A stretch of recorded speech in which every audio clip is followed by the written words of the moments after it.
আসসালামু আলাইকুম রহমতুল্লাহি ওয়া বারাকাতুহু। দুধের আমরা খিচুড়ি তৈরি করে রেখে দিয়েছি। এরপর ছোলার ডালটাকে মোটামুটি 1 ঘন্টা ভিজিয়ে রেখেছিলাম এবং সেটাকে 2টা সিটি দিয়ে এটা একটা মিক্সারের মাধ্যমে এটা একটা ডাস্ট তৈরি করে নিয়েছি। এটা একদম ডাস্টের মতন করে নিয়েছি, একবারে ঝুরঝুরে। আচ্ছা, এখানে অল্প জল দিলে কিন্তু ঝুরঝুরে হয়ে যাবে। এরপর কড়াইতে ঘি দিয়ে দিলাম, মোটামুটি 2 চামচের মতন। ঘিটাকে গরম হওয়ার জন্য ওয়েট করছি। ঘিটা ভালো করে গরম হয়ে যাবে, তারপর আমরা একে একে ফোড়ন দিয়ে দেবো। এরপর এখানে দিয়ে দিলাম এলাচ। এখানে আমি 3টে এলাচ দিয়ে দিয়েছি। এলাচটাকে একটু নাড়াচাড়া করে এখানে আমরা দিয়ে দেবো ছোলার ডালটাকে, যেটাকে আমরা মিক্সারে ডাস্ট করে রেখেছিলাম।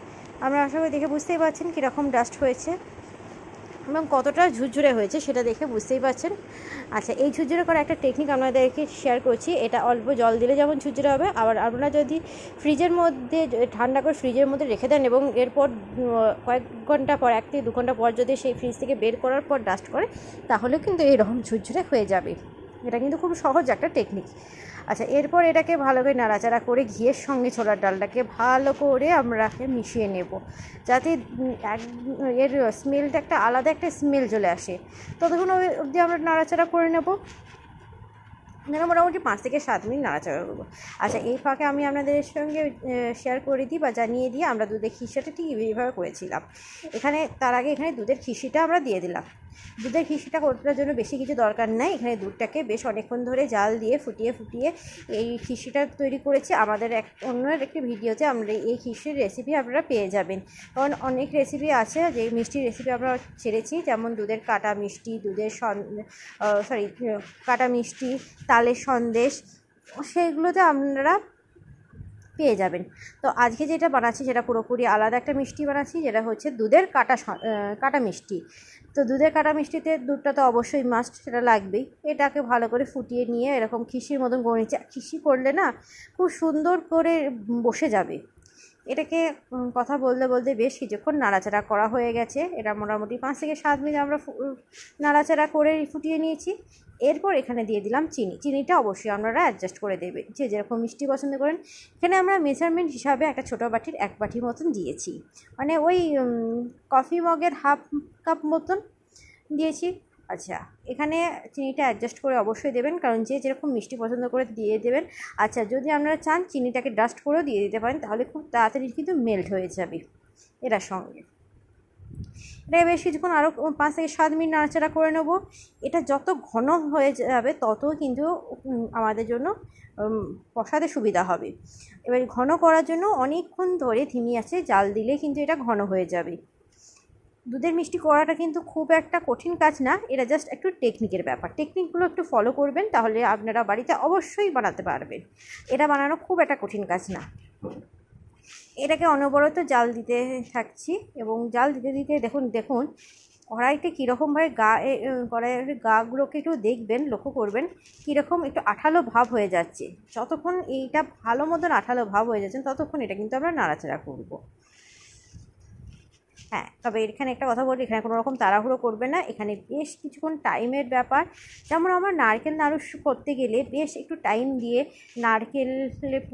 নারকেলটাকে আমরা রেডি করি, নারকেল ছাইটা রেডি করি, তার জন্য বেশ কিছুক্ষণ ধরে আমরা টাইম ধরে করি এবং ঠিক সেরকমই এখানে একটু টাইম নিয়ে করতে হবে। আস্তে আস্তে ধিমে আঁচে করবেন এবং নাড়াতে থাকবেন মাঝে মধ্যে, যাতে তলাটা না লেগে যায়। এখানে খেয়াল রাখার ব্যাপার হচ্ছে তলা যেন না ধরে যায়। তলা ধরে গেলে একটা পোড়া ভাব চলে আসবে, তখন এই মিষ্টির যে টেস্ট আছে না, সেই টেস্টটা আসবে না। আর দুধের মিষ্টির যে একটা আলাদা টেস্ট, সেই টেস্টটা একদমই আসবে না। তো যাই হোক, আপনারা এটাকে এরকমভাবে নাড়াতে থাকবেন। আশা করি আপনারা ভিডিওটার মাধ্যমে বুঝতে পারছেন যে কতটা আঠালো ভাব চলে এসছে। যতটা আঠালো ভাব চলে আসবে ততই ভালো। পুরো জলটা, দুধের মধ্যেও দেখবেন জল থাকে, সেই জলটা পুরোপুরি শুষে নিলে একদম পারফেক্ট হয়ে যাবে। এখানে কিন্তু আমরা বেশি কিছু উপকরণ ব্যবহার করিনি। এখানে শুধুমাত্র চিনি, এলাচ, দুধের খিসি, দুধটা ডাইরেক্ট ব্যবহার করিনি, দুধের খিসি করে ব্যবহার করেছি, ছোলার ডাল, এই কটাতে কিন্তু যথেষ্ট। আচ্ছা, এখানে আমরা চাইলে কিন্তু কাজু বাদামও ব্যবহার করতে পারেন এবং কিশমিশ ব্যবহার করতে পারেন। আমরা এখানে কিশমিশ ব্যবহার করিনি। আচ্ছা, এখানে আমরা একটা থালার মধ্যে দিচ্ছি, থালাতে একটু ঘি লাগিয়ে দিলাম। ঘি লাগানোর পর এই মিশ্রণটাকে ঢেলে দেবো। মিশ্রণটাকে ঢেলে দিয়ে হাতের মাধ্যমে আপনারা করতে পারেন, কিংবা এরকম কোনো চামচ বা যে বড়ো সাইজের চামচ কিংবা ছোটো সাইজের চামচ বা এরকম খুন্তির মাধ্যমে করতে পারেন। কারণ এটাকে মোট কথা বিছিয়ে দিতে হবে, পাতলা করে একটা লেয়ার দিতে হবে, খুব পাতলাও না খুব মোটাও না, মিডিয়াম একটা লেয়ার দিতে হবে। এবার হাতে কী বলুন তো, এটা গরম তো, হাতে অনেক সময় ছ্যাঁকা লেগে যেতে পারে, তাই এটাকে হালকাভাবে পিছিয়ে নেবেন, এমনভাবে করবেন যাতে হাতে যেন ছ্যাঁকা লাগে। আর যারা গরমটা সহ্য করতে পারেন তারা অবশ্যই হাতের মাধ্যমে এরকম গোল করে দেবেন। আশা করি আমরা বুঝতেই পারছেন। তারপর এটা বেশি কিছু না, মোটামুটি 4 ঘন্টা মতন রুম টেম্পারেচারে রেখে দিলেই এই মিষ্টি পুরোপুরি রেডি। আচ্ছা, এবার এটাকে আমরা কিন্তু কেটে রাখবো, মিষ্টির আকারে বা সন্দেশের আকারে কিন্তু কেটে 4 ঘন্টা রুম টেম্পারেচারে রেখে দিলে আমাদের মিষ্টিটা পুরোপুরি রেডি।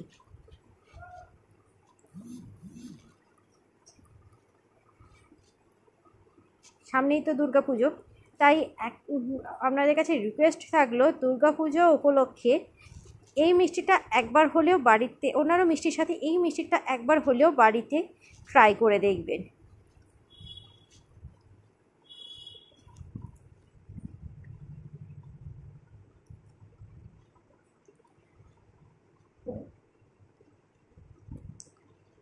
আজকের রেসিপিটা পুরোপুরি রেডি। আপনাদের যদি রেসিপিটা ভালো লেগে থাকে অবশ্যই লাইক কমেন্ট শেয়ার এবং চ্যানেলটি সাবস্ক্রাইব করতে ভুলবেন না।